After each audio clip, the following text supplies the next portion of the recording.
আজ রান্না হবে নতুন জিনিস বন্ধুরা।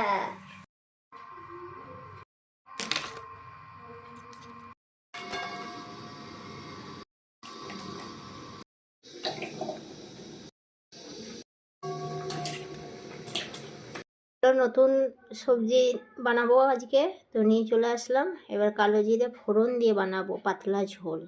দেখাচ্ছি রান্নাটা কিভাবে করছি, চলো। এটা গরম হয়ে গেছে, আমি ফোড়নটা দিয়ে নেবো। ফোড়নের পর এবার আলুগুলো দিয়ে নেবো। আলুটা হালকা নেড়ে চেড়ে নিয়েছি। এবার আমি এর উপরে ডাঁটাগুলো দিয়ে দেবো। তার আগে একটা লঙ্কা দিয়ে নিলাম, ডাঁটাগুলো দিয়ে নেবো।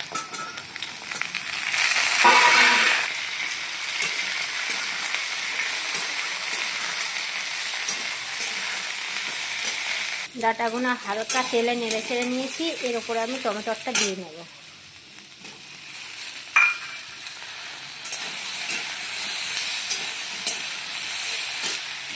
এবার আমি নুনটা দিয়ে নেব।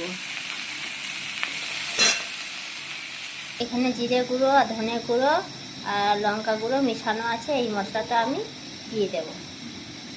ডাঁটাটা আর আলুটা লেগে যাচ্ছিলো বলে তলায় আমি একটু জল দিয়ে নিয়েছিলাম। এবার আমি মশলাটা দিয়ে নেবো, দিয়ে কষিয়ে নেব।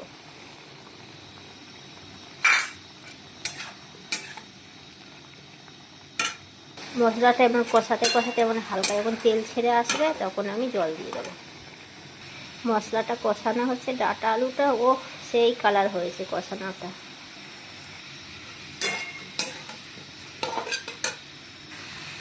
আমার সবজিটা কষানো হয়ে গেছে। এবার ঝোলের জন্য জল দিয়ে নেব। তেল ছেড়ে দিয়েছে, জলটা দিয়ে নেব। ঝোলের জন্য জল দিয়ে নিলাম। এবার ঝোলটা ফুটে উঠলে নামিয়ে নেব। ঝোলটা কিছু না টুবুক টুবুক করে ফুটছে, আর কালারটাও সেই দেখাচ্ছি। ঝোলের হয়ে গেলে দেখাচ্ছি কেমন হয়েছে। আর খেতে মনে হচ্ছে সেই স্বাদ হবে, গন্ধটা যা ও সেই স্বাদ হবে।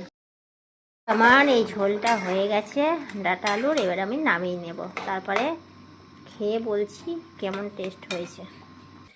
নামিয়ে নিয়েছি, এবার আমি খেয়ে বলছি কেমন হয়েছে। তো আমি খেতে বসে পড়লাম, খেয়ে বলছি কেমন হয়েছে তরকারিটা।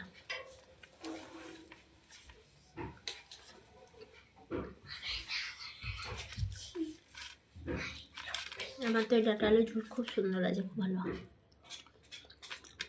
আপনারা এইভাবে পাতলা ঝোল করে বানিয়ে খেয়ে দেখবেন।